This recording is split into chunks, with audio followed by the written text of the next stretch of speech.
The Senate will come to order. Mr. Majors, would you please call the roll? Senators Aguilar, Baumgartner, Carroll, Cook, Crowder, Donovan, Garcia. Oh, the great keeper of the journal. Excused. Grantham.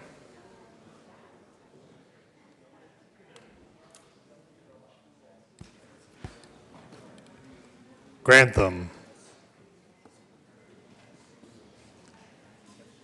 Absent.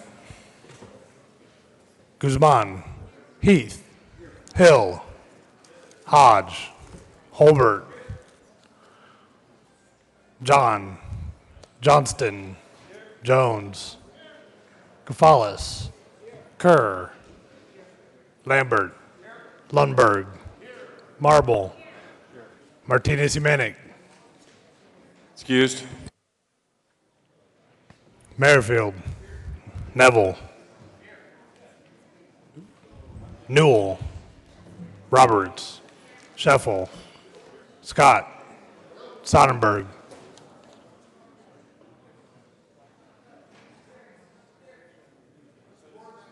Stedman, Tate,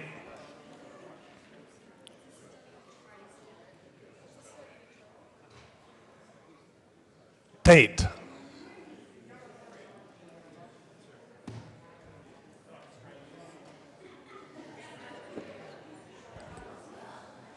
Absent. Todd, Ulibarri, Woods, Grantham, Martinez-Humanic,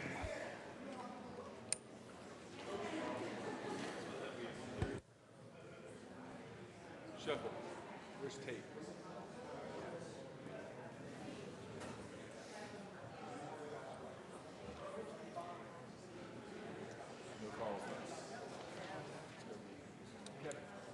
Mr. President,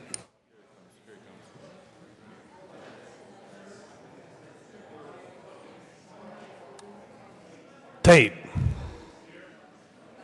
Mr. President, Here.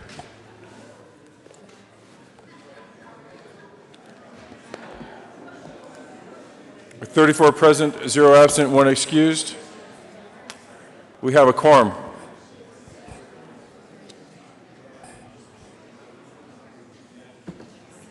Colleagues and guests, would you please stand this morning and join us in the Pledge of Allegiance in the gallery?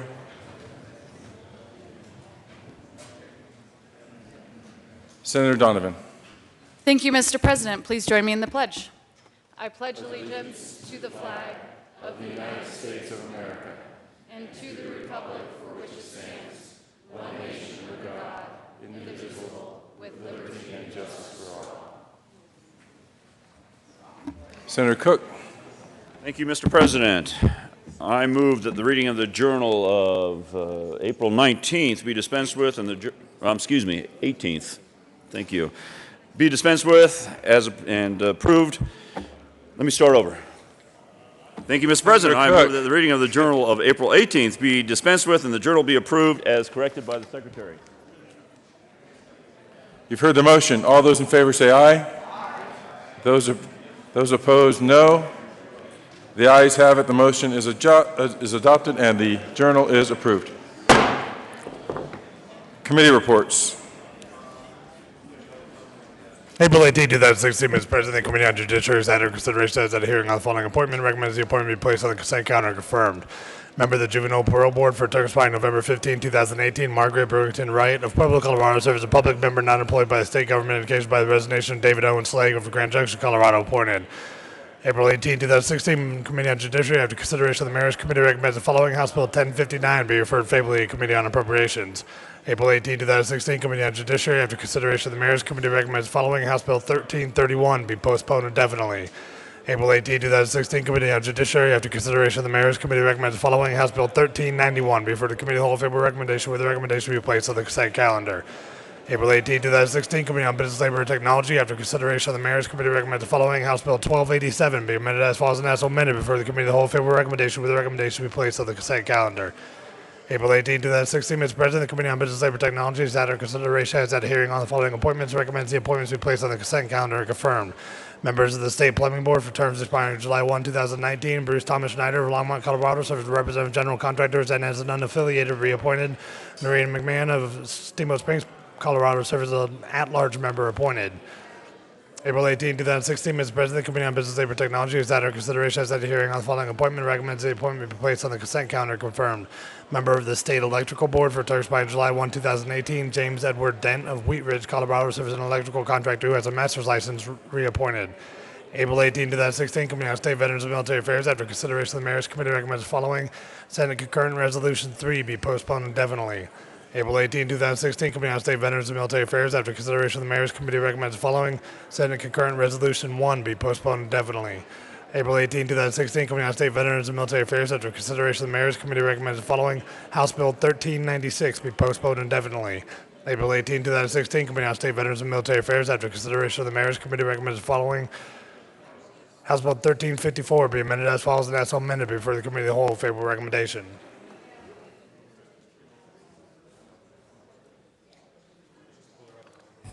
Senate Services. April 19, 2016, correctly printed Senate Bill 186 and Joint Resolutions 34 and 35. Correctly engrossed Senate Bills 169, 173, and 176 and Joint Resolution 33. Correctly revised House Bills 1048, 1260, 1278, 1298, and 1339.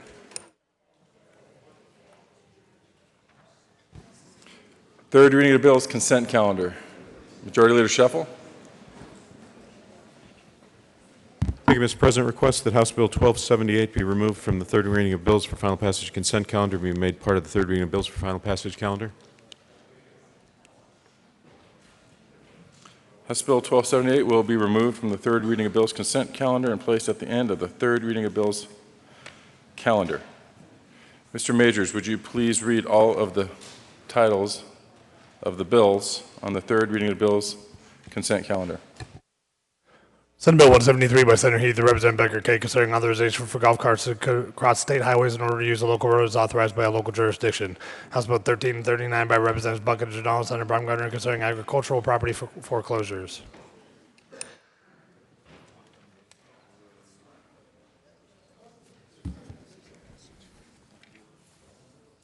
Majority Leader Scheffel. Thank you, Mr. President. I move that the Senate adopt the two bills on third reading of bills for final passage consent calendar, which includes Senate Bill 173 and House Bill 1339. You've heard the motion. Is there further discussion on either of the bills on the third reading of bills consent calendar? Seeing none, are there any no votes on either of the bills?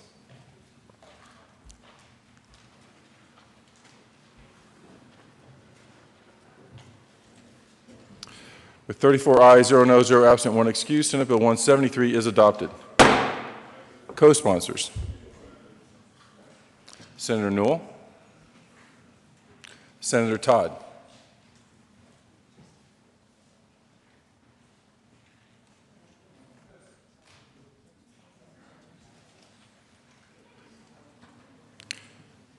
With 34 ayes, 0 noes, 0 absent, 1 excused, House Bill 1339 is adopted.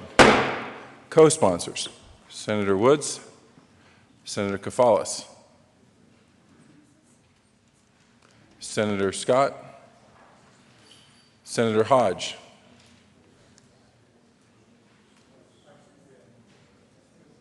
Senator Marble,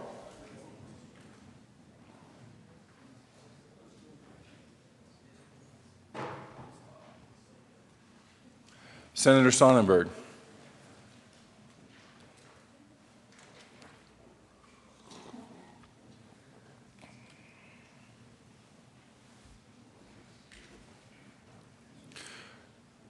third reading of bills, final passage. Mr. Majors, would you please read the title to House Bill 1156?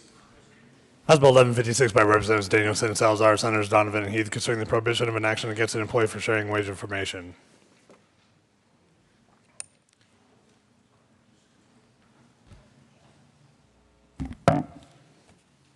Someone like to be recognized? Senator Heath. Sorry, Mr. President. We move House Bill 1156 on third reading and final passage and ask for an aye vote. Is there further discussion? Senator Neville. Thank you, Mr. President. Colleagues, I rise in opposition of House Bill 1156. The federal government allows certain exemptions, and the exemptions on this bill is basically designed to allow people to have free discussion over wages within the workplace. The federal government currently allows exemptions from the National Labor Relations Act for governmental employees, and I believe there's a good reason for that. Since we all work for the state or for the federal government, ending these exemptions is probably not a good idea. The Federal Reserve Bank, any state political subdivision, any person subject to the Railway Labor Act, any labor organization, other than when acting as an employer, or anyone acting in the capacity of an officer or an agent of a labor organization. Colleagues, what this will do, basically, with the ending of this exemption, is allow more organization of federal and state workers and increase what I would call the discombobulation within the workplace and add unnecessary activities within the governmental workplace. And colleagues, government is different than the private employer. There's a reason for these exceptions, and I believe that these exceptions should be continued within law. I urge a no vote. Is there further discussion? Senator Heath. Thank you, Mr. President. Well, what this bill does is basically make it unfair labor practice to discriminate against all employees. As I said when we had it on second reading, basically it's human nature for people to talk about their wages. I don't believe this in any way, shape, or form does what my friend just spoke against this does. Basically, all this does is basically say all employees are basically protected who happen to just discuss their wages in the workplace. I think it's as simple as that. We have exemptions for some. This exempts all. I really don't see anything other than that in this bill. Senator Neville.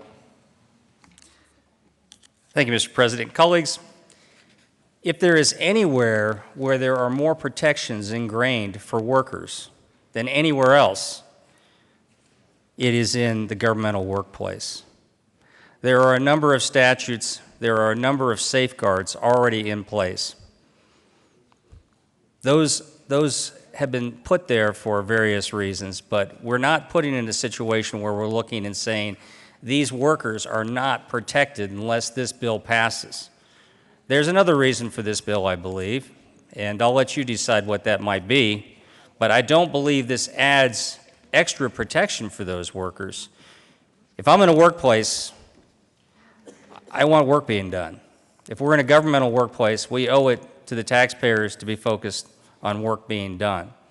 In the cases of workers being protected, if you talk to the average governmental worker, they'll tell you there's a tremendous amount of protection for them in their workplace. Sometimes their frustration is just the opposite. They have people that they're working next to that they feel possibly are too protected and possibly a change might need to happen. So, colleagues, this is very, very different than the private sector, and I think it should be treated accordingly, and that's why these exceptions have been in place. So I still urge a no vote. Senator Heath. Thank you, Mr. President, and I heard that. And let me just remind the colleagues, this came out of committee 5-0 and with no votes on second reading. So I would hope that we would all stick with our votes, and I would ask for an aye vote. Is there further discussion? Senator Newell. Thank you, Mr. President. Well, I rise in support of this bill. I understand that nobody came to testify against it. It came out unanimously out of committee, and it came out with bipartisan support from the House. There was no opposition discussion yesterday on the first floor vote. But other than the process, I am just wondering what the problem is with none of the business groups that I am aware of or the HR groups that I'm aware of have been in opposition to this. Coming from the private sector in HR, I do not see a problem with it myself, and I'm just trying to find out why you wouldn't want to allow this policy to go through. I just haven't heard any common sense to vote against this. So it makes sense for full transparency, and an employee should not be harmed due to just talking in the workplace. So I will support this bill wholeheartedly. Thank you. Senator Donovan. Thank you, Mr. President. Good morning, colleagues. I think we are, by passing this bill today, we're just providing protection to allow for open discussion if people choose to have that discussion. We're just level the playing field and make sure that everyone kind of exists amongst the same reality, and we're not creating special circumstances for different folks. I think this bill is really about transparency, and I hope that that can gain your support. Also, when I started to look into this bill and had discussions with people who have been in this building longer than I have, there was certainly a sentiment that maybe the original language that was passed a couple years ago cast a wider net than there was ever intended. That it excluded more employees than the original drafters ever intended to in '08. So I would hope that because it came out of committee with a 5-0 vote, it had bipartisan support in the House, that there have been other lawmakers that have seen that we could fix this and get back to the original intent of '08, which was not to exclude so many folks from being able to have transparent discussions at their workplace. So I respectfully ask for your support of House Bill 1156.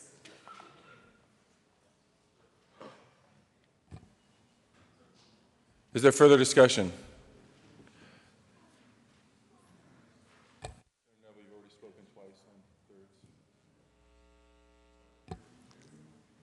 Is there further discussion?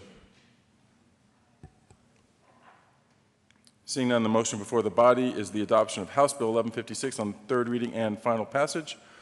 Are there any no votes? Mr. Majority Leader. Senator Lundberg.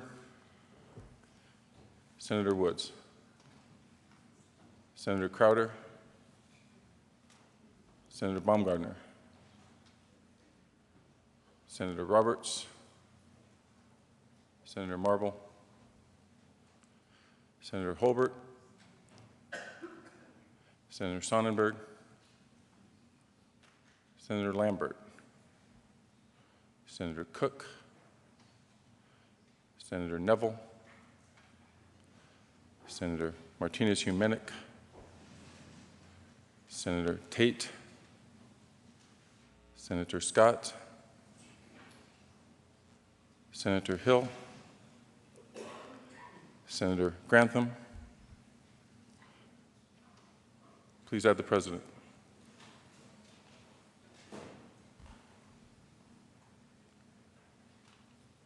With 16 ayes, 18 noes, 0 absent, 1 excused, House Bill 1156 fails. Mr. Majors, would you please read the title to Senate Bill 169? Senate Bill 169 by Senators Martinez, Humenick, and Cook, and Representatives Kraft, Upper, and Landgraf concerning changes related to the 72-hour emergency mental health procedure. Senator Cook. Thank you, Mr. President. We move Senate Bill 169 on third reading and final passage and ask for an aye vote. Is there further discussion? Seeing none, the motion before the body is the adoption of Senate Bill 169 on third reading and final passage. Are there any no votes?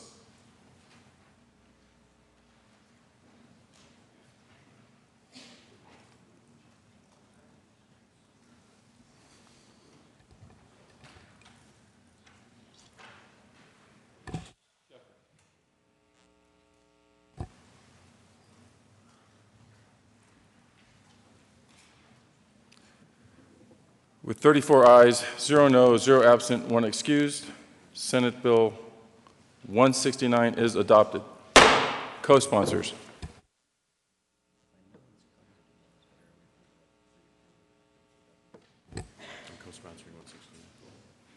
Majority Leader Scheffel,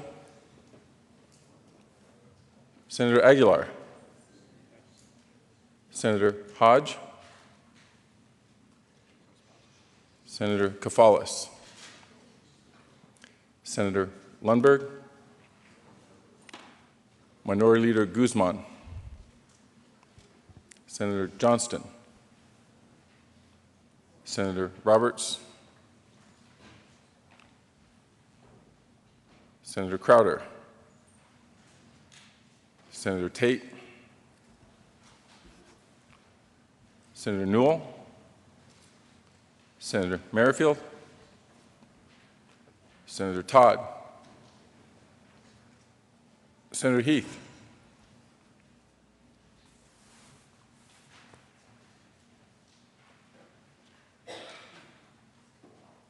please have the President.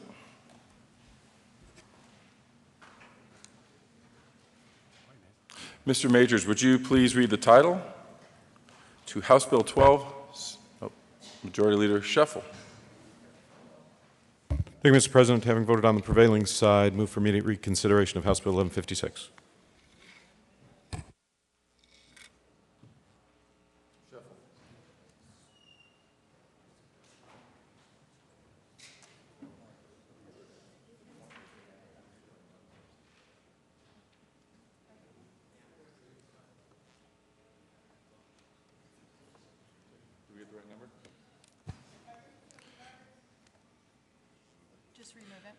The motion before the body is the reconsideration of House Bill 1156. Are there any no votes? Majority Leader. Oh. Is there further discussion?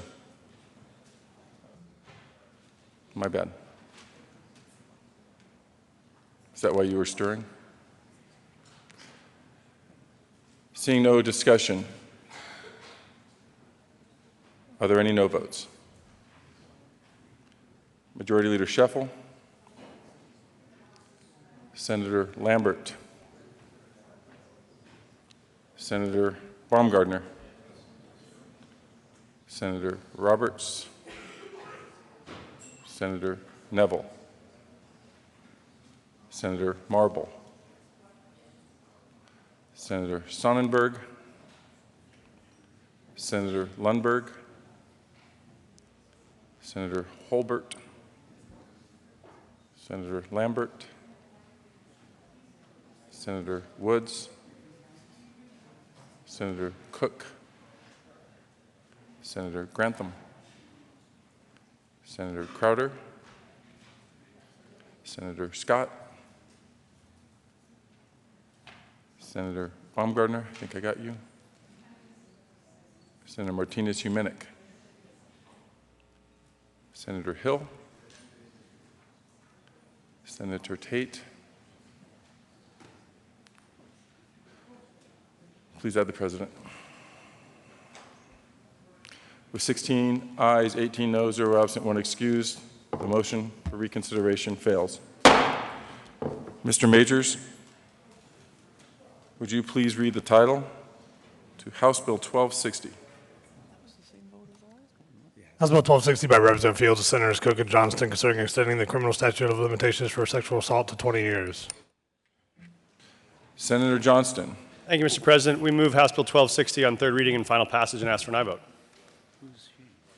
Is there further discussion?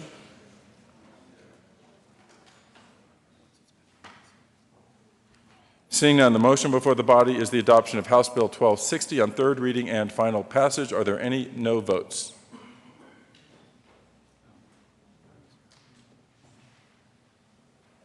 With 34 ayes, 0 no, 0 absent, 1 excused, House Bill 1260 is adopted. Co-sponsors: Senator Roberts, Minority Leader Guzman, Senator Todd, Senator Hodge,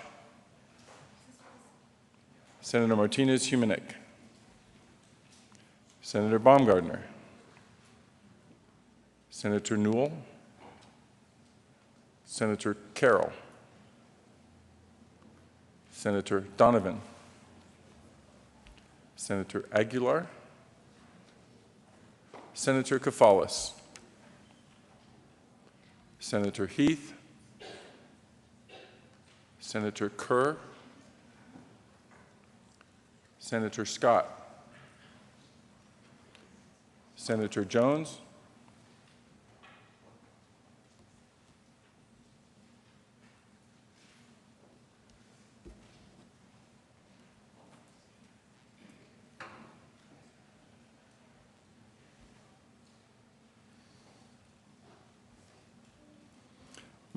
Mr. Majors, would you please read the title to Senate Bill 176?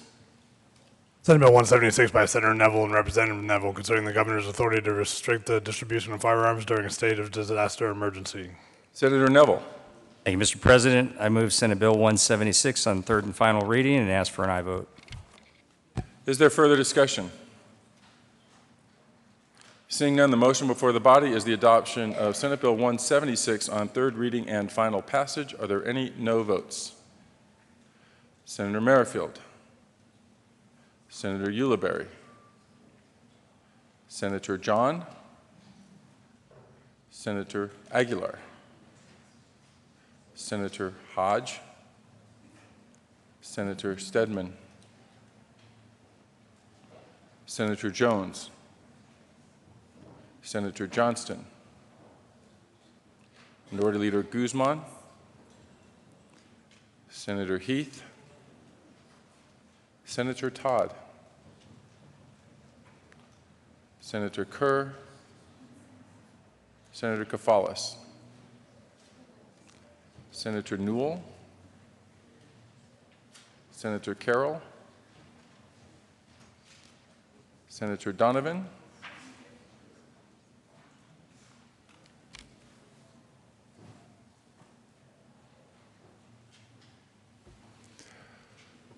with 18 ayes, 16 noes, 0 absent, 1 excused, Senate Bill 176 is adopted. Co-sponsors, Senator Lundberg, Majority Leader Scheffel, Senator Lambert, Senator Crowder, Senator Baumgardner,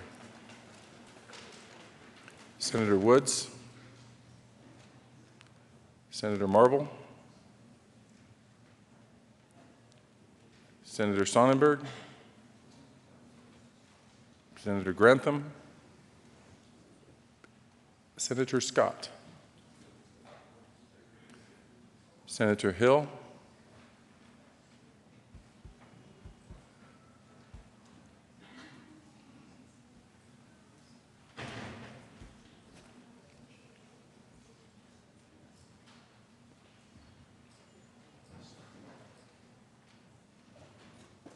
Mr. Majors, would you please read the title to House Bill 1298? House Bill 1298 by Representative Melton and Senator Cook concerning changes in permissible vehicle dimensions.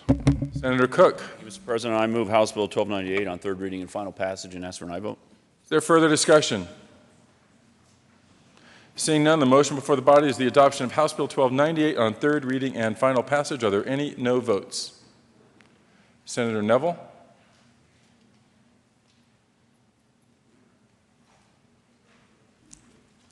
With 33 ayes, 1 no, 0 absent, 1 excused, House Bill 1298 is adopted. Co-sponsors.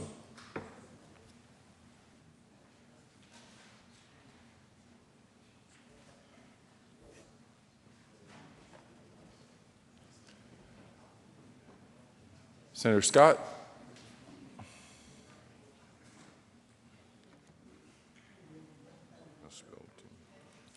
Senator Baumgardner.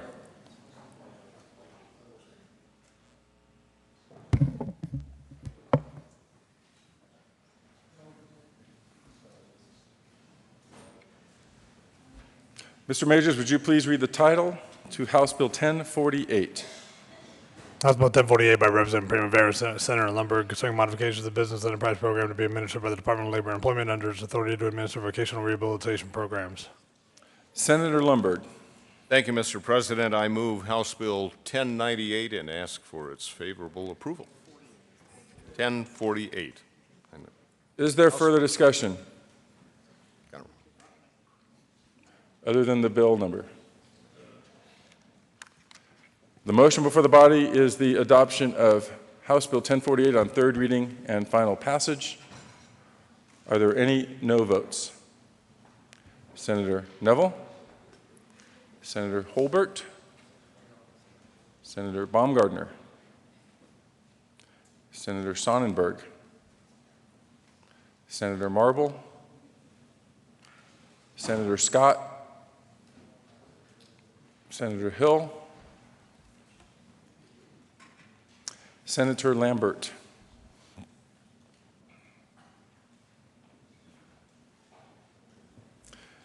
With 26 ayes, 8 noes, 0 absent, 1 excused, House Bill 1048 is adopted. Co-sponsors: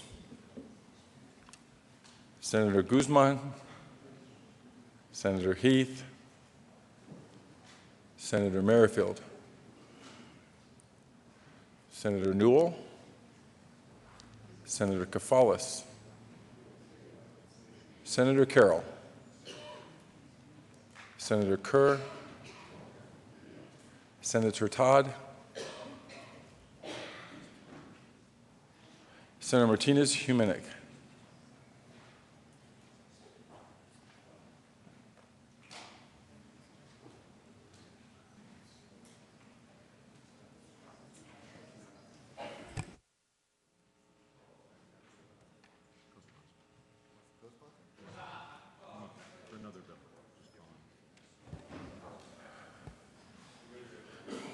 Co-sponsors: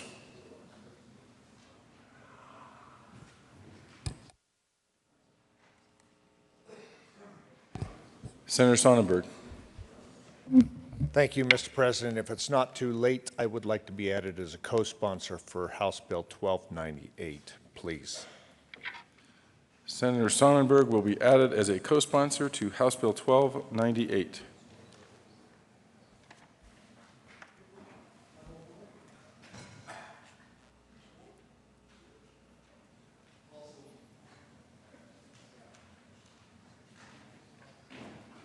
Mr. Majors, would you please read the title to House Bill 1278? House Bill 1278 by Representative Lee and Senator Cook concerning residential drug treatment for persons on probation. Senator Cook. Thank you, Mr. President. A lot of times when people commit crimes, they do it because they have a drug habit. So they burglarize homes, they commit theft, whatever, to support their drug habit. And currently, if you get charged now with, say, burglary, but it's to support your drug habit, then you can't be assessed with treatment. So when you go to be put on probation, you go to residential treatment, you can't receive the drug treatment because you got charged with burglary. You have to be charged with an actual drug offense, even though you're committing the crime to supply your drug habit. So what this does says, or excuse me, what this bill says is that if you have a non-drug charge and convicted of a non-drug charge, you get the assessment, and then you can be assigned treatment for your drug habit while you are in residential treatment.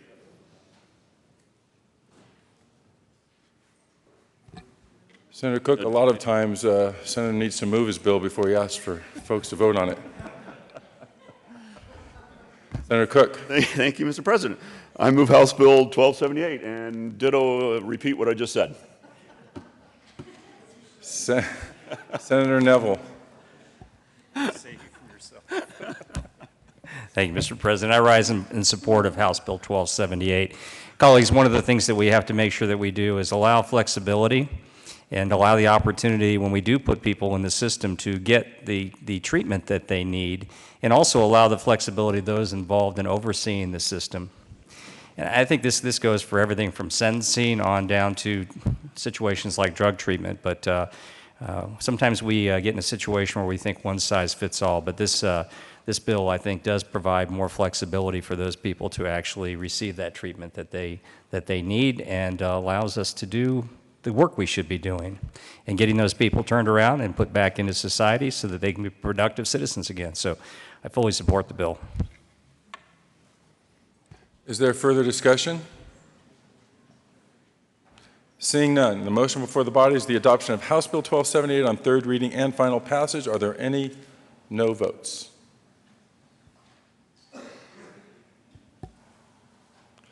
With 34 ayes, 0 noes, 0 absent, 1 excused, House Bill 1278 is adopted. Co-sponsors. Mr. Majority Leader. Senator Kerr, Senator Merrifield, Senator Neville, Senator Roberts, Senator Martinez-Humenick, Senator Kafalis, Senator Hodge, Senator John, Senator Marble, Senator Woods, Senator Tate, Senator Aguilar, Senator Todd, Minority Leader Guzman,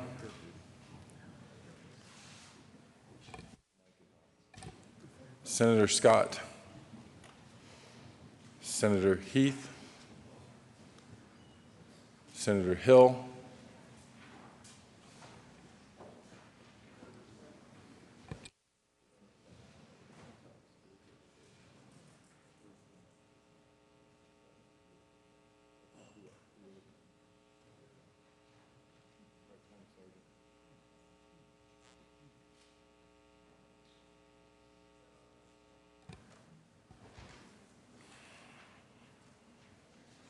please add the President.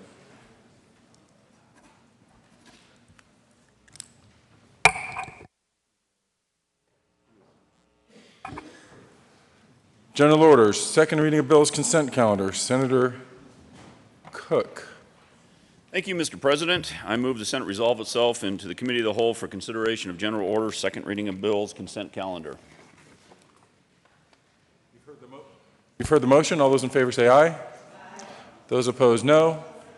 The ayes have it. The Senate will resolve itself into the Committee of the Whole for the consideration of general orders, second reading of bills, consent calendar. Senator Cook will take the chair.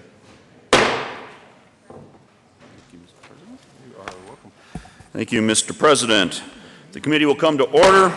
The coat rule is relaxed. Mr. Majors, would you please read the titles to all the bills on the consent calendar?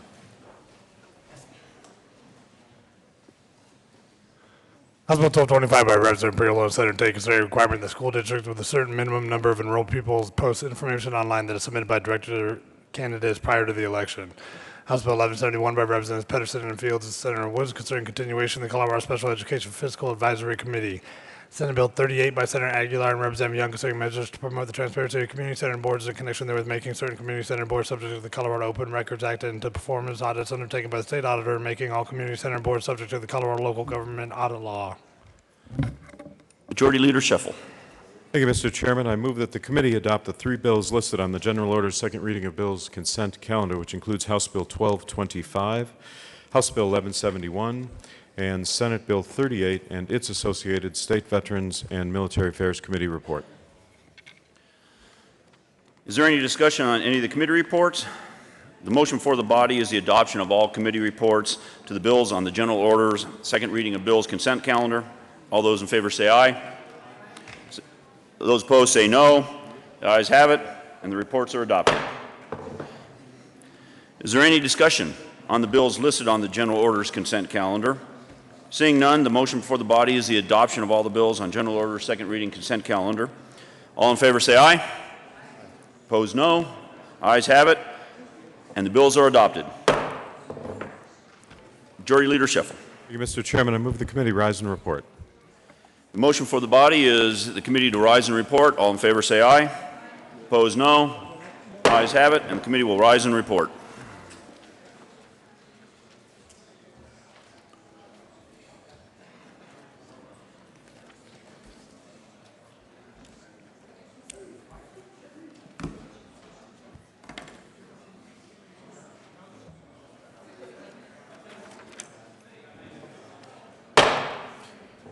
The Senate will come back to order. Senator Cook.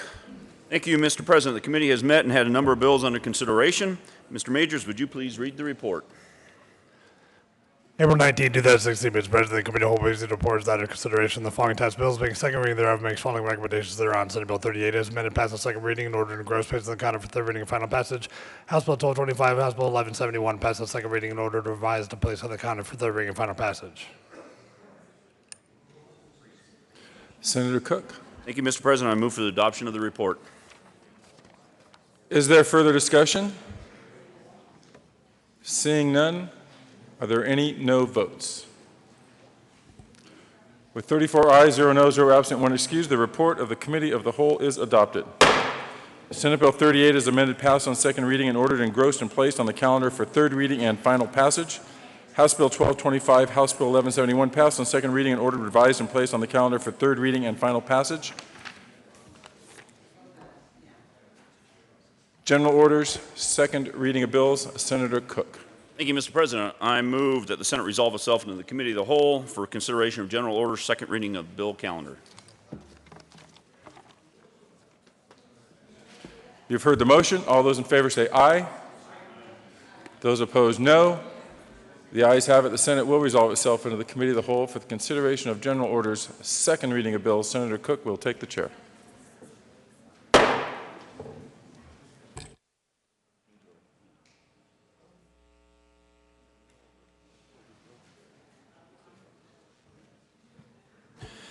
Thank you, Mr. President. The committee will come to order, and the court rule is relaxed. Mr. Majors, would you please read the title to Senate Bill 162? Senate Bill 162 by Senator Tate and Representatives Melton and Sias concerning access by Medicaid recipients to non-enrolled medical providers. Senate Majority Leader Scheffel. Thank you, Mr. Chairman. I move the committee lay over Senate Bill 162 to April 20. What do you say? April what? Okay. The motion before the body is to lay over Senate Bill 162 to April 20th. All those in favor say aye. Opposed, no. Ayes have it, and Senate Bill 162 will be laid over to April 20th. Mr. Majors, would you please read the title of Senate Bill 183? Senate Bill 183 by Senator Scheffel and Carter and Representatives Williams and Lawrence concerning clarification of the General Assembly's intent to maintain the Public Utilities Commission's authority over basic emergency services while prohibiting the regulation of Internet Protocol-enabled services by defining the term basic emergency service in a manner that is consistent with such intent. Senate Majority Leader Scheffel. Thank you, Mr. Chairman. I move the committee lay over Senate Bill 183 to April 20. The motion for the body is to lay over Senate Bill 183 till April 20th. All in favor say aye. Opposed, no. Ayes have it. And 183 will be laid over to April 20th. Mr. Majors, would you please read the title of House Bill 1375? House Bill 1375 by Representative Martin, Senators Todd and Hill concerning changes to dates for submitting reports that involve the Department of Higher Education. Senator Hill. Thank you, Mr. Chair. Colleagues, I move House Bill 1375 and ask for your support. To the bill. Senator Todd. Thank you, Mr. Chair. And basically, all this bill does is change the date from February to April for compiling a report for Department of Higher Education on concurrent enrollment. Is there any further discussion on House Bill 1375? Seeing none, the motion for the body is the adoption of House Bill. Oh, stand by. Senator Woods.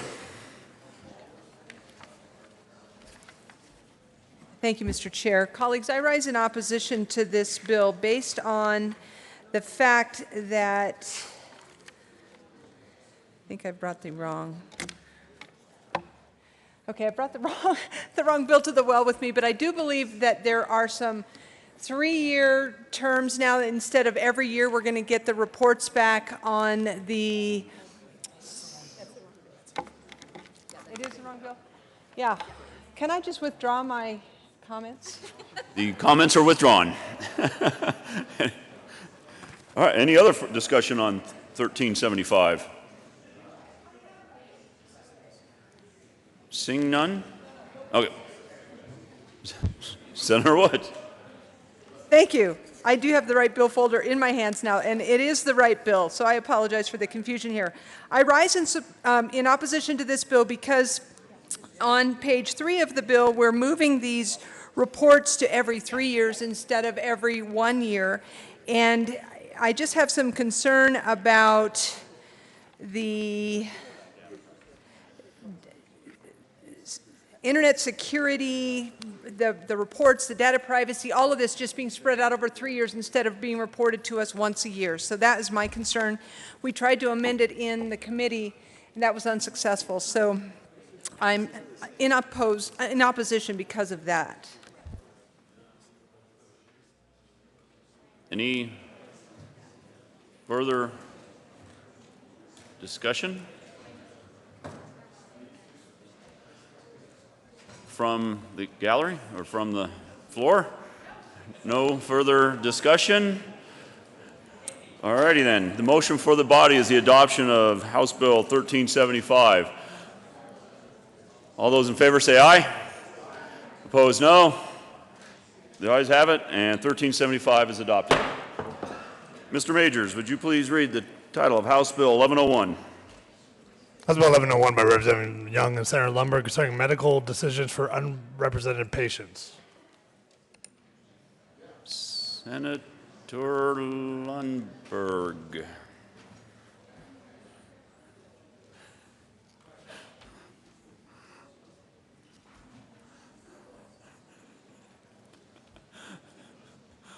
Yeah. Senate Majority Leader Scheffel. Mr. Chairman, I move the committee lay over House Bill 1101 to the end of the general order second reading of bills calendar. The motion before the body is to lay over House Bill 1101 to the end of general order second reading of bills. All in favor say aye. Opposed, no. Ayes have it.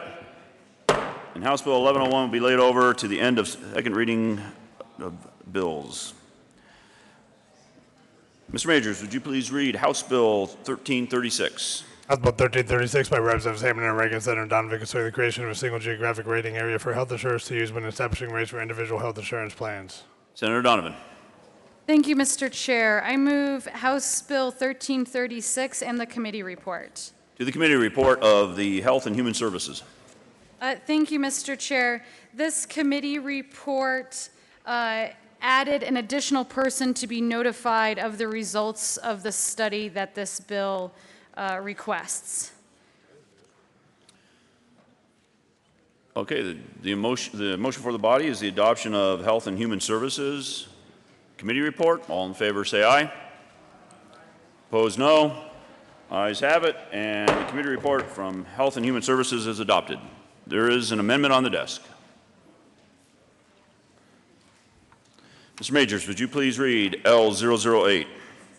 Amendment L008 to House Bill 1336 by Senator Donovan, amend the Health and Human Services Committee report dated April 14, 2016, page 1, line. Senator Donovan.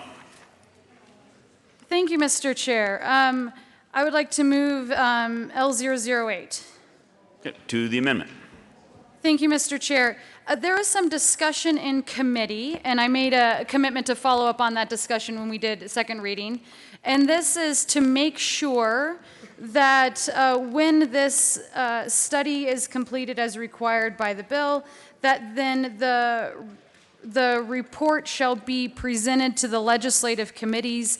And after talking with various stakeholders in the department, we thought the best opportunity for that would be during the SMART hearings, and so that's what this amendment would clarify. Is there any further discussion on L008? Seeing none, the motion for the body is the adoption of L008. All in favor say aye. Opposed? No.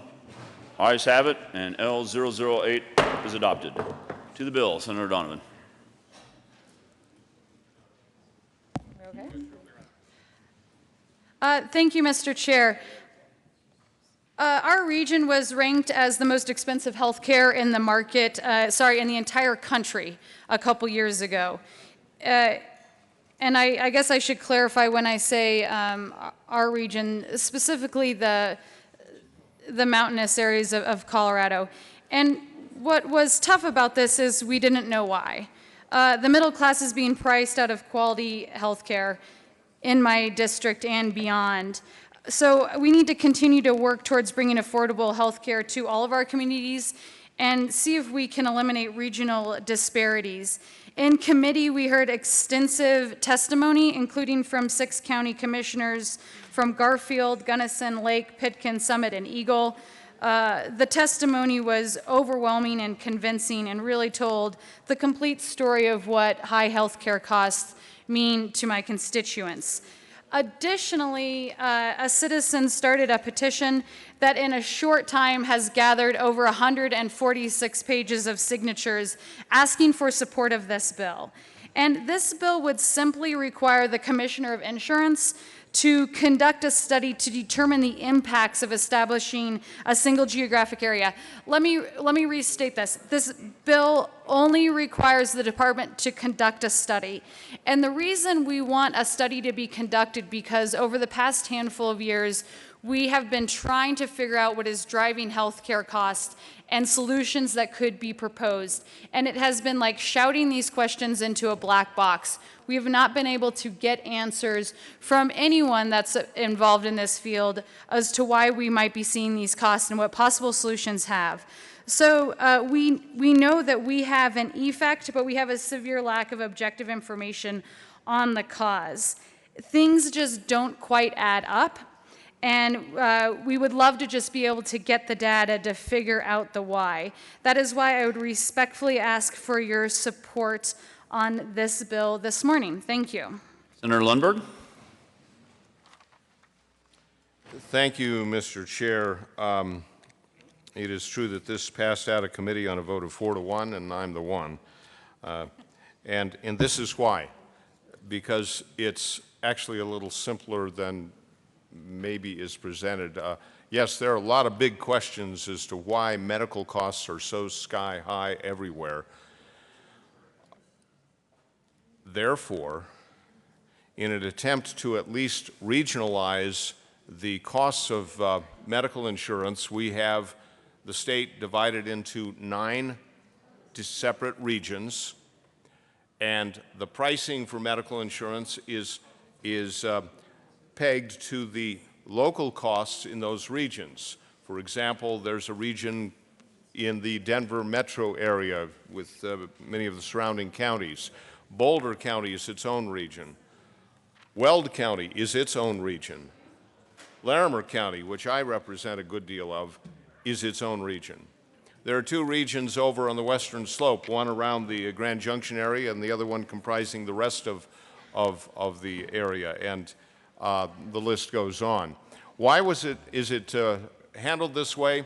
So that the costs can be more realistically reflected to the people who are paying the premiums.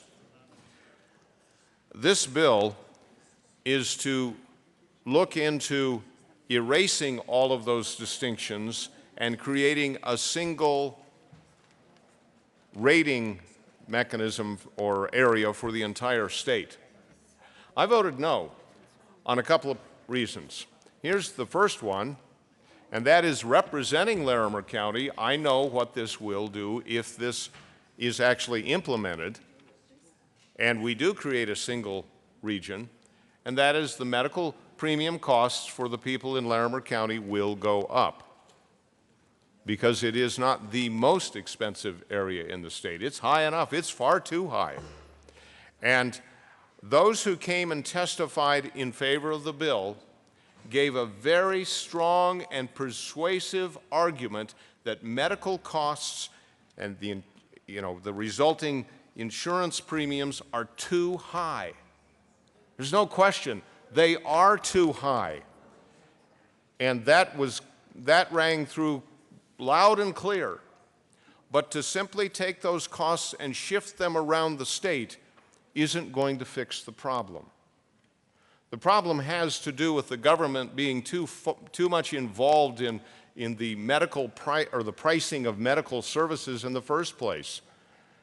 We have so many mandates in place, and then the federal government, they have these magical formulas on what they will pay for Medicare, and that just flows right down to all the other costs. And then there's the liability, the defensive medicine costs that are that drive tests and other procedures through the roof, not to mention the fact that we regulate out of existence a lot of legitimate care for people in Colorado because we have such an intensely prescriptive regulatory scheme when it comes to medical services.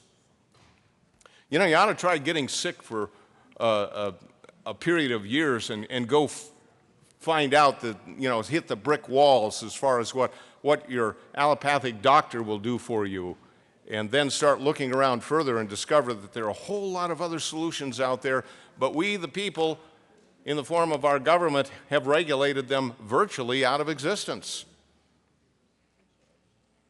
Those are the costs we need to address.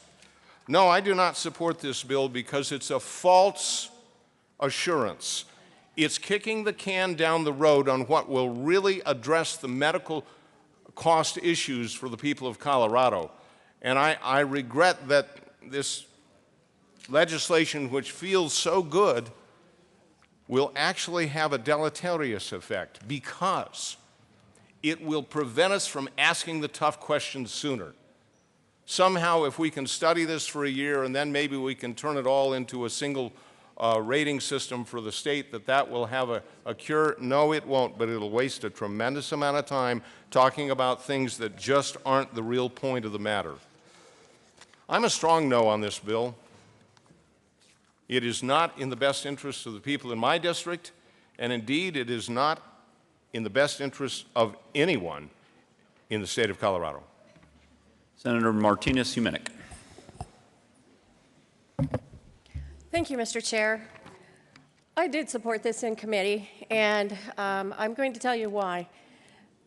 We can't make decisions here without having all the facts, having all the information. If we don't study those at some points in time, then we're not going to have that information available to us.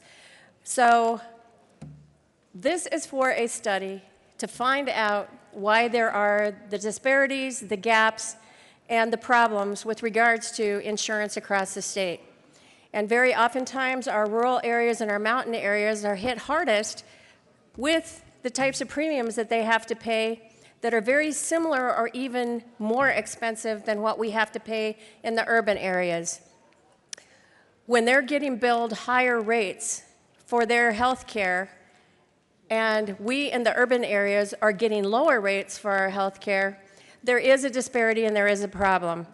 So this bill only allows for a study of this information to see where the gaps are and what's causing the difference in our insurance premiums across the state. And this is a statewide study. It's not just for one group or another. So I would urge support of the bill. Senator Neville. Thank you, Mr. Chair. Colleagues, I rise in opposition to the bill. If we talk about free markets, this is not a free market bill. This is exactly the opposite. And I happen to be in the insurance business. Can you imagine a bill that said all insurance companies must rate according to the state of Colorado on your auto insurance? Doesn't matter where you live. You live in a high crime area, you live in a high traffic area, you're going to pay the same amount on your auto insurance as somebody who lives in an area that has hardly any traffic accidents, hardly any problems. This is a cost-shifting bill. And I do take exception to the idea that this is a study to decide what's best. No, friends.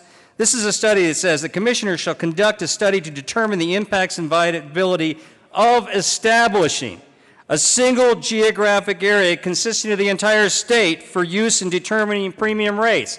This is a solution prior to the study, colleagues. I urge a no vote. Senator Kafalis. Thank you, Mr. Chair, and good morning, colleagues. I rise in support of this bill, House Bill 1336, and the reason I rise in support is because some of the comments that were made previously, if you continue reading through the re-engrossed version of the bill, after what was just quoted, it goes on to say, in conducting the study, the commissioner shall consider factors that affect differentiations in premium rates throughout the different geographic areas, of the state, including the differentiation in health care costs throughout the state for prescription drugs, provider rates, diagnostic tests, surgical procedures, and other hospital procedures and services. Furthermore, the study is to be completed by August 1st of 2016, and this particular bill is repealed. This section is repealed by the end of this year. So the analysis is already underway. This is putting some more specific parameters to look at the contributing factors to our health care costs in the state of Colorado. And as was stated earlier by someone who is in support of this bill, one of my colleagues, we need the facts, we need the science in order to be able to make informed decisions about what is driving health care costs and how we can better address those health care costs to make health care, health insurance affordable to all people in Colorado. Thank you. Senator Roberts. Thank you, Mr. Chair. I rise in support of the bill, and I guess I'm not sure why we have a problem getting information before we make further decisions that definitely impact my constituents on a daily basis. As I have heard, particularly this past interim, so many households who are struggling with paying their health insurance premium versus their mortgage, where their health insurance premium now exceeds the cost of their mortgage or their rent payment. People are beside themselves. We can argue about why that is, where the lack of cost containment has impacted the whole big picture, but this is a lot like a balloon where you stick your finger into one side and you may not see the bulge out the other side. It doesn't mean there's not those impacts. And those impacts are on the ground with people, many of them who are working seasonal jobs. In the Western Slope, oftentimes people are working ski area jobs, grocery store jobs that rise and fall with the tourism economy. They might work in oil and gas or other extractive industries that, again, are seasonally dependent. They might work on the farm or ranch, which, again, is seasonal. The cost of their insurance is owed every month, regardless of how the income coming in. And so this is critically important that the insurance commissioner, that the state of Colorado understand what the impacts on viability of establishing a single geographic area is, and how people, to me, it's a little confounding as to why you would not care about how life is for 80% of the state that is on the other side of the divide trying to make ends meet. So I think asking for a study on this is entirely appropriate. I strongly support it, and I thank the Senate sponsor for bringing it. Senate Minority Leader Guzman. Thank you, Mr. Chair. You know, I came up because I don't want to let down the many Coloradans I met last summer and last fall when I was visiting around the state, especially the West Slope, who told me about the concerns that they had about the cost of insurance, health insurance. I support this bill. I support the idea of a study. What we're doing really is studying and getting a handle on the reality of the situation across the state, particularly across the West Slope. There are people who are concerned because they're not the multimillionaires or the millionaires that live on the Western Slope. There are some, there are many. But the people I talk to are the small business owners, the people who run shops during the tourist season, the people who have established small breweries, you name it, teachers, all kinds of folks that are just like you and I, working to make ends meet and are not wealthy people, but happen to live in an area where the percentage of where the amount or the premium of their health insurance is based on so many other factors other than their own reality. So we need to bring this about. We need to have this happening this coming summer and this fall to gain the best opportunity to look at making this situation equitable for all people. Doesn't necessarily mean it means one way for all, but it certainly should mean bringing about an opportunity to make it equitable for all. So I urge your support of House Bill 1336. Senator Neville. Thank you, Mr. Chair. Colleagues, if the focus of this study were to identify and actually drive lower costs in health care, it would look very different than this. What this study says, basically, is that we're going to take a look, and instead of having different rates in different sections of the state, we're going to come with identify what would it be like if we come up with one rate for all people. One size fits all. Now, as consumers, we know there are a lot of different things that come into play. In the insurance business, it's no different. When you're rated according to certain risks, the risks across the state differ. Also, the delivery of services differ. We could have a conversation and a study about that, and I would support something like that because I think it would show the biggest challenge and the biggest opportunity we have is a lack of a free market in health care. I think most of us understand and know that. If you want single-payer health care, that's going to be on the ballot this fall. You can support that. If you want a study that says everybody's going to be thrown in the same bucket, pretty much the same thing. But colleagues, when you talk about blending everybody's rate into one rate, there will be government choosing winners and losers. Somebody is going to pay a higher rate to give somebody a lower rate. I think we need to recognize that because I don't think this gets into what the true opportunity is to develop a true innovative market in healthcare. This bill and this study will do none of those things. And it's unfortunate, and so vote your conscience, but I urge a no vote. Senator Roberts? No. Any further discussion? Seeing none, the motion for the body is the adoption of House Bill 1336. All in favor say aye. Aye. Opposed, no. No. The ayes have it, and 1336 is adopted. Mr. Majors, please read House Bill 1101. House Bill 1101 by Representative Young and Senator Lundberg concerning medical decisions for unrepresented patients. Senate Majority Leader Shuffle. Thank you, Mr. Chairman. I move the committee lay over House Bill 1101 to April 20. Motion before the body is to lay over House Bill 1101 to April 20th. Any discussion? All in favor say aye. Aye. Opposed, no. Ayes have it, and 1101 will be laid over till April 20th. Senate Majority Leader Shuffle. Thank you, Mr. Chairman. I move the committee rise and report. Motion for the body is the committee to rise and report. All in favor say aye. Opposed, no. Ayes have it, and the body will rise and report.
The Senate will come back to order. Senator Cook.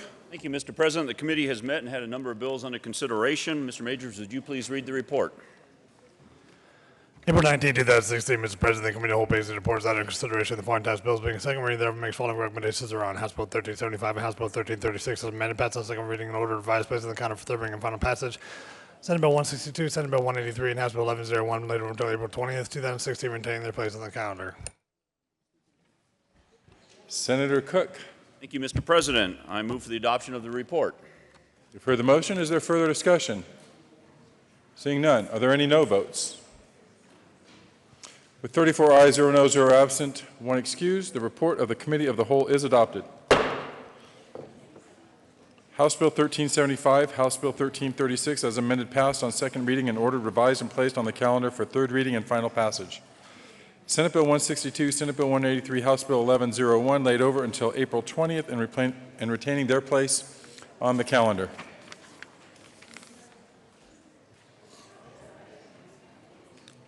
Consideration of resolutions. Majority Leader Scheffel. Thank you, Mr. President. I move the Senate proceed out of order for the purpose of hearing a moment of personal privilege by Senator Hill. You've heard the motion. All those in favor say aye. Those opposed, no. The ayes have it. The Senate will proceed out of order. Senator Hill. Thank you, Mr. President. I request a moment of personal privilege. Granted. Thank you, Mr. President. Colleagues, we have a former Senator, former Congressman, Bob Schaefer, back with us today, and he's here representing Liberty Common High School. And I'll let some of my colleagues talk a little bit more about the details of just some of their tremendous achievement. Two things, though, are really exciting about having these students here with us today. One is just we talk in our campaigns, we talk in our town halls about the importance of participation in the political process.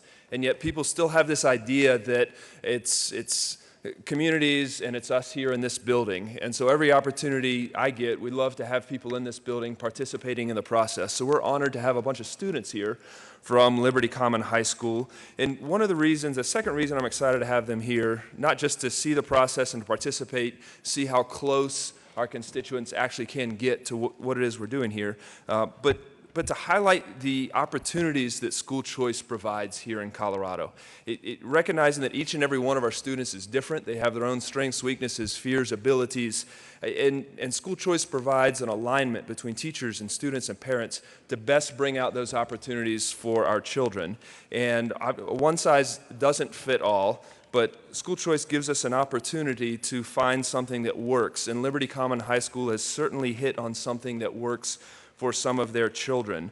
In the last 4 years, Liberty Common High School has maintained the highest average composite ACT score for all schools here in the state. And so we'll have some other senators talking about some of those specifics, but please do go over there, be inspired to hear some of the stories and some of the opportunities brought about by Liberty Common High School, by Bob Schaefer's leadership over there, and especially from the energy, the entrepreneurship, the ideas, the innovation coming from the students that are joining us here today.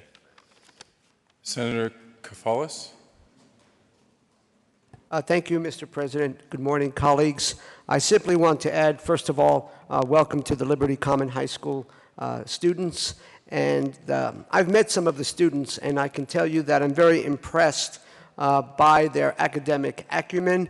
I'm very impressed by their commitment to lifelong learning, and I'm very impressed by their responsibility regarding civic engagement. And I believe that all of those are good qualities that those who will come after us that they should have. And the students at Liberty Common High School that are gathered in the gallery and on the floor exemplify that. I commend them. I commend their principal, and I'm glad that Liberty Common High School is in my district in the good city of Fort Collins. Thank you. Senator Lundberg. Thank you, Mr. President. Members, I too rise in honor and congratulations for all of the accomplishments that Liberty Commons High School has done, and it is proof as well that you can serve here in this august body, you can go on to Congress, and you can still find a life after that. The Honorable Bob Schaefer, of course, distinguished himself here in the state Senate and in Congress. And then he took, oftentimes we're in the theoretical realm. Well, he's taken the theory and he's putting it into practice in an extraordinary fashion. I have from time to time interacted with the students and sometimes the parents of the school, and have found them to be exemplary in their academic prowess and their citizenship, and they're all around doing the right things at the right time. And I too am glad to see you all here today, and say welcome to the Senate. Come back sometime. Maybe you ought to join our ranks later on after you cross, what is it, age 25. I believe that was how old Bob Schaefer was when, maybe it's 26. He was one of the youngest senators ever to serve here. Thank you. Senator Marble. Thank you so much, Mr. President, and welcome, Liberty Commons. What a great treat it is to have you here. And colleagues, I would like to say that the focus of Liberty Commons is a classical education. And hats off to Bob Schaefer for being so diligent about the quality of education these kids receive in this charter school. I would like to give you a little taste of what actually a student wrote. She is a sophomore. Her name is Heather Kranz, and she brilliantly constructed a poem which I think we all need to hear, and it is called Gilded Lies. Shining metal, glittering gold, luxurious wealth from days of old, burnished treasure, exotic stones, these riches are used to make the thrones of kings and queens, princes and lords, hidden away in dazzling hoards. Toxic treasure, accursed gold, wasted life and heritage sold. Miserly men, contagious lust, the wealth they loved betrayed their trust. Dazzling before, dazzling again, it takes time, but beauty will end. A life has gone, the blood turned cold, lives destroyed by treacherous gold. Monarchs, princes, peasants, and slaves, gold has dragged them down to their graves. Their hands won't feel, their eyes won't see, lost in the vastness of the sea, of faithless, gilded, glittering gold. Thank you, students. Thank you so much for gracing us today. It is such an honor and a privilege to have you all here.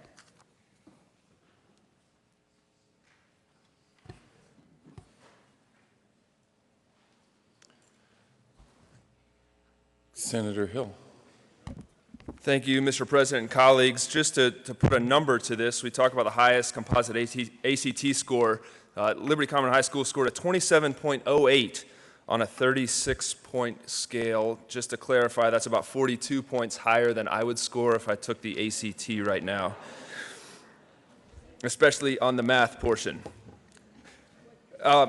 And Mr. Chair, or Mr. President, they pursue classical studies here, and just to highlight the empowerment that provides, the danger it also provides. My son is going through a similar process, got home from school, or I got home late from work a couple of weeks ago, walked in the door, and he talked about what they've been learning in Greek class that day. And Mr. President, I walk in the door at 9:30, he comes up, he says, "Dad, we learned a new word in Greek today, the word politics." He said it comes from the Greek root poly, or polis. Poly means many, and ticks means blood-sucking animals. So that is the power of classical education for the next generation. With that, Mr. President, I ask Bob Schaefer is already standing up, but if the students will stand up and we could welcome them. Colleagues, please welcome our former member back to the chamber and his students.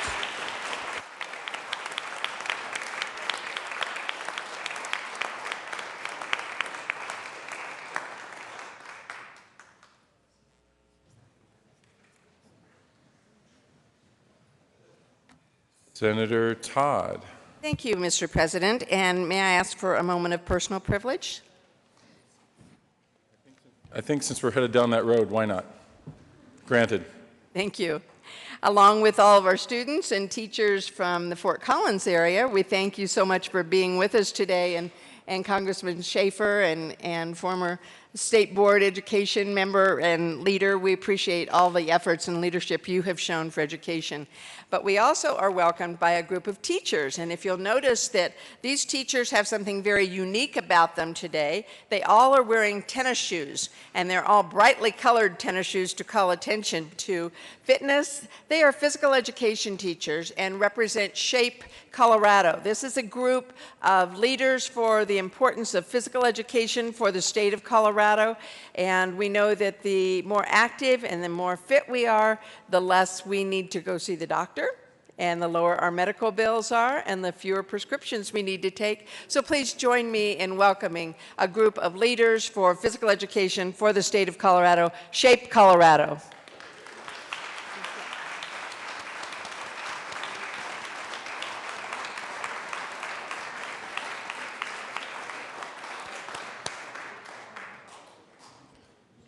Our colleagues were standing up just to show you that they could. Yeah. Back in the rest position. While we're on personal privileges, anybody else have anything they'd like to bring to the attention of the body?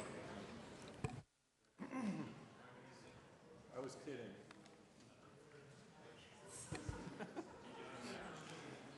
Consideration of resolutions. Majority Leader Shuffle. Thank you, Mr. President. I move the Senate lay over the consideration of resolutions calendar to April 20. You've heard the motion. All those in favor say aye. Those opposed, no. The ayes have it. The consideration of resolutions calendar will lay over until April 20th. Consideration of House amendments to Senate bills. Mr. Majors, would you please read the title to Senate Bill 27? Senate Bill 27 by Senators Martinez, Manning, and Todd, Representatives Primavera and Landgraf, concerning allowing the option for Medicaid clients to obtain prescribed drugs for the mail-in in connection with reducing an appropriation. Senator Todd. Thank you, Mr. President, and I move that the Senate concur with the House amendments to Senate Bill 27. Senator Martinez-Humenick. Thank you, Mr. President. We concur with the amendment the House put on. They added 3 words, the recipient handbook, to page 3, line 27. And I would like to remind my colleagues in the chamber that this passed out unanimously on the consent calendar. So I would urge an aye vote.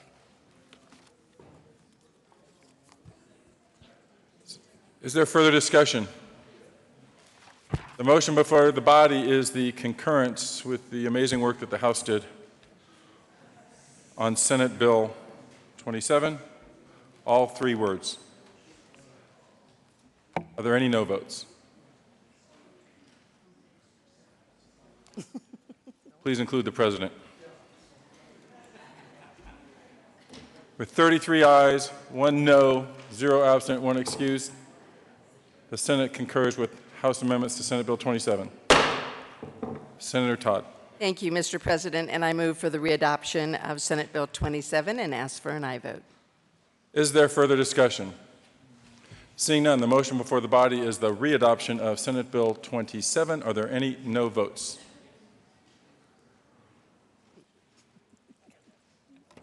With 34 ayes, 0 no, 0 absent, 1 excused, Senate Bill 27 is readopted. Co-sponsors.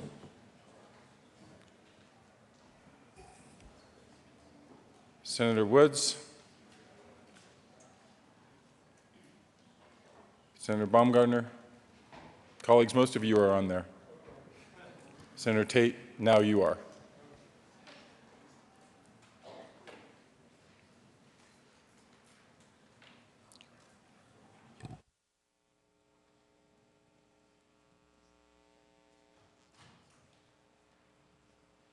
Mr. Majors, would you please read the title to Senate Bill 102? Senate Bill 102 by Senator Curtin and Representative Moreno, concerning the elimination of mandatory sentences to incarceration for certain crimes in connection with making and reducing an appropriation. Senator Kerr. Thank you, Mr. President. I move Senate Bill 102 and ask that we concur concur with House amendments. Is there further discussion? Senator Kerr. Thank you, Mr. President. So what the House did in their infinite wisdom was to remove some language around domestic violence. Yeah, go ahead. Domestic violence language, the victims of domestic violence, that their bail bonds would still be under a mandatory minimum. We did have that language, but we had some extenuating circumstance language that they removed, so the House took that out. The House also removed the petition clause and inserted the safety clause. I ask for an aye vote. Is there further discussion? Seeing none, the motion before the body is the concurrence with House amendments to Senate Bill 102. Are there any no votes? Senator Baumgartner? Senator Woods? Senator Lundberg? Senator Marble? Senator Lambert? Senator Cook? Senator Neville? Senator Sonnenberg? Senator Tate? Senator Scott?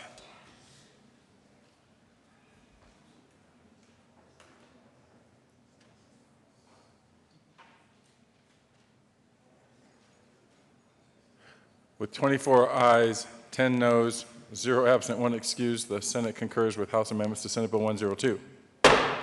Senator Kerr. Majority Leader Scheffel. Thank you, Mr. President. Request a senatorial 5. Senate will stand in a brief recess.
The Senate will come back to order. Mr. Majority Leader.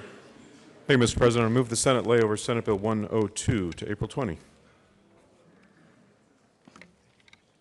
You have heard the motion. Is there further discussion? Seeing none, all those in favor say aye. Aye. Those opposed, no.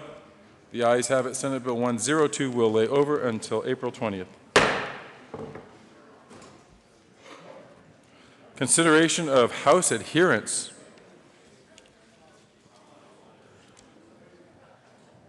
Majority Leader Shuffle. Thank you, Mr. President. I move the Senate lay over the consideration of House adherence calendar to April 20th. Just when it was getting good. You have heard the motion. All those in favor say aye. Aye. Those opposed, no. The ayes have it.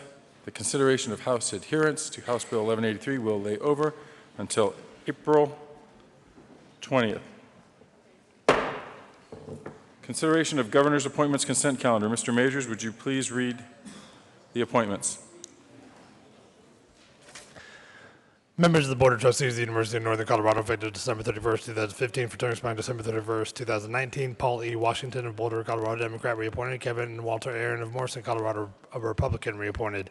Members of the Board of Trustees for Metropolitan State University of Denver, for term expiring December 31st, 2019. Jeff Shoemaker, Denver, Colorado, serves as a Republican, appointed.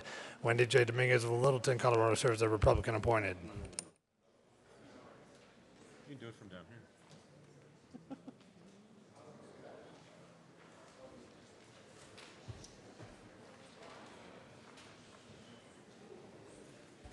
Majority Leader Shuffle. Thank you, Mr. President.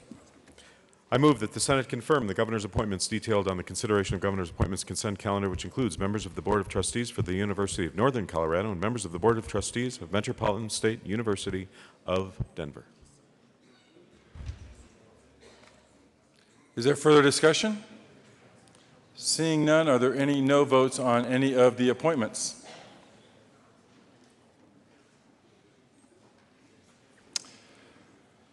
With 34 ayes, 0 no, 0 absent, 1 excused, Paul E. Washington and Kevin Walter Ahern are appointed as members of the Board of Trustees for the University of Northern Colorado. With 34 ayes, 0 no, 0 absent, 1 excused, Jeff Shoemaker and Wendy Dominguez are appointed as members of the Board of Trustees of Metropolitan State University of Denver. Consideration of governor's appointments. Mr. Majors, would you please read the governor's appointments? Members of the Board of Governors of Colorado State University System for a term expiring December 31st, 2016. William Dean Singleton of Denver, Colorado, serves as an unaffiliated in case by the resignation. Dorothy Horrell of Wheat Ridge, Colorado, appointed. Effective December 31st, 2015, for term expiring December 31st, 2019. Dimitri E. Rico Munn of Denver, Colorado, serves as Democrat, reappointed. William Eugene Mosher of Denver, Colorado, serves as Democrat, reappointed. Majority Leader Shuffle. Thank you, Mr. President. I move the Senate lay over consideration of members of the Board of Governors of the Colorado State University System to April 20. You've heard the motion. All those in favor say aye. Those opposed, no. The ayes have it. The consideration of governor's appointments, as articulated by the Majority Leader, will lay over until April 20th.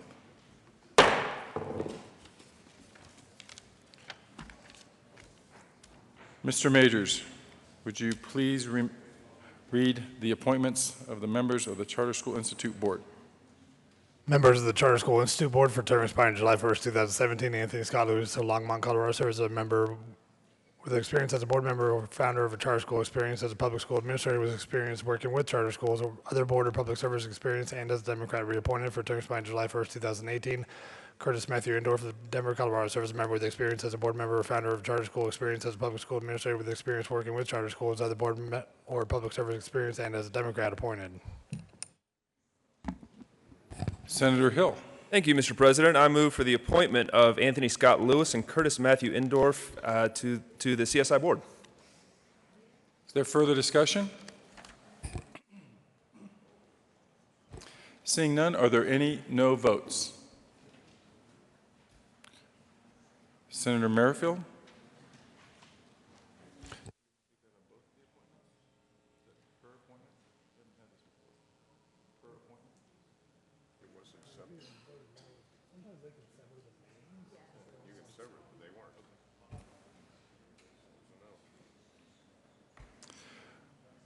With 33 ayes, 1 no, 0 absent, 1 excused, Anthony Scott Lewis and Curtis Matthew Indorf are appointed as members of the Charter School Institute Board. Mr. Majors, would you please read the appointments for the University of Colorado Hospital Authority Board of Directors? Members of the University of Colorado Hospital Authority Board of Directors effective July 1, 2015, continuing until June 30, 2019, or until their successors are appointed by the Board of Regents. Dory Beister from the 2nd Congressional District, serving her first term as Director of the Hospital Authority. Steve Meyer from the 3rd Congressional District, serving his first term as Director of the Hospital Authority, effective May 1, 2016, and continuing until April 30, 2020, or until her successor is appointed by the Board of Regents. April Jones from the 6th Congressional District, serving her first term as the Director of the Hospital Authority. Senator Lundberg. Thank you, Mr. President. I move the appointment of Dory Beister, Steve Meyer, and April Jones to the University of Colorado Hospital Authority Board of Directors. Is there further discussion? Seeing none, are there any no votes?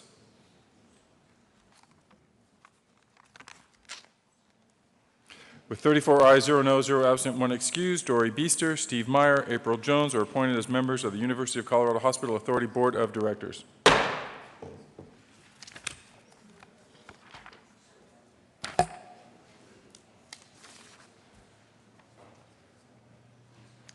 The following change in bill sponsorship will occur. Representative Sias will be added as co-prime sponsor with Representative Kraftharp and Senators Neville and John on Senate Bill 36.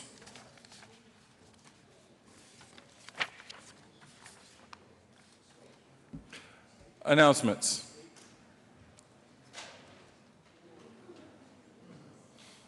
Senator Tate.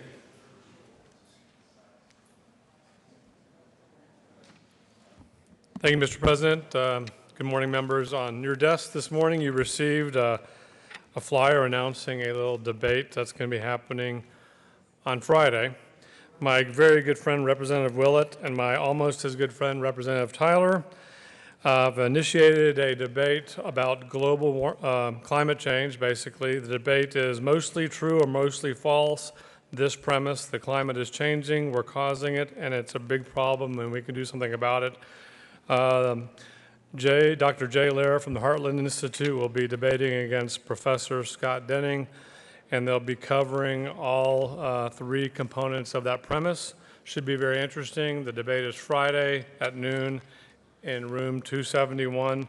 Look forward to seeing you there. Thank you.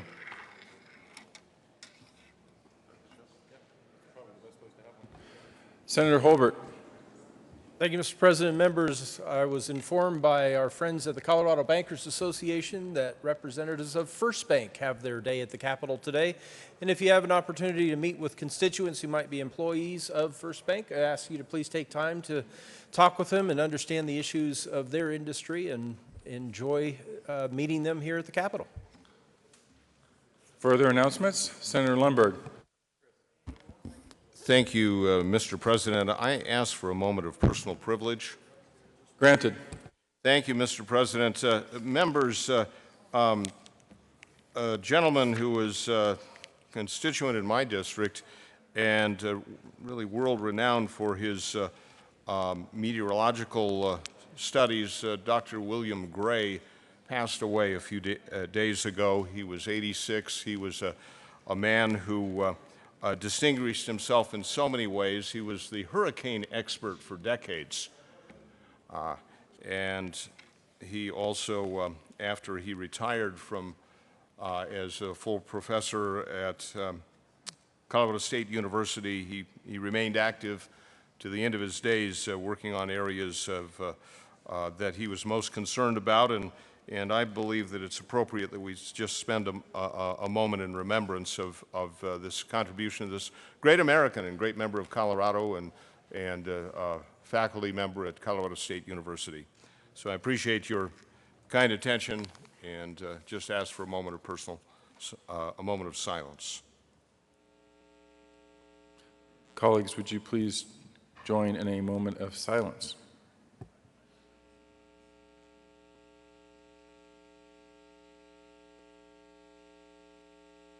Thank you. Thank you, colleagues. Senator Kafalis. Thank you, Mr. President. Colleagues, I just wanted to remind you that the Family Leadership Training Institute folks are here. They are here from various counties throughout the state, from the southwest corner up to the northeast corner. I know there are folks from Larimer County. At 11 o'clock, from 11 to 1, they will be over at the Scottish Rite Manor. 11 to 12, there'll be conversations about issues that they're looking at. And then I believe there's a lunch at 12 noon in the Scottish Rite Manor Family Leadership Training Institute. Thank you. Senator Newell. Further announcements? Senator Neville. Thank you, Mr. President. Colleagues, on your desk you received a little flyer for from the National Vaccine Information Center. There will be people over in front of the old Supreme Court. There have some handouts focusing on vaccines and informed consent. It's a very hot topic, and it's going to get a lot hotter this year. And you can stop by for food, informational handouts, food and beverages.